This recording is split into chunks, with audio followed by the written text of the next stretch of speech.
मैं तो कहता हूँ अगर घंटा 1.5 घंटा बारिश और होए तो काम खराब हो जाएंगे। यहाँ पे ठीक ठाक पानी जमा हो जाएगा।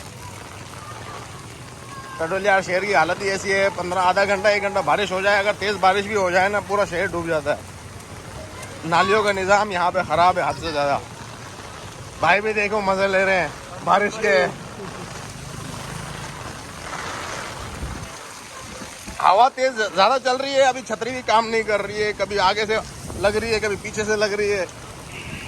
बारिश की बूंदें पूरी चारों तरफ से घूम घूम के आ रही है।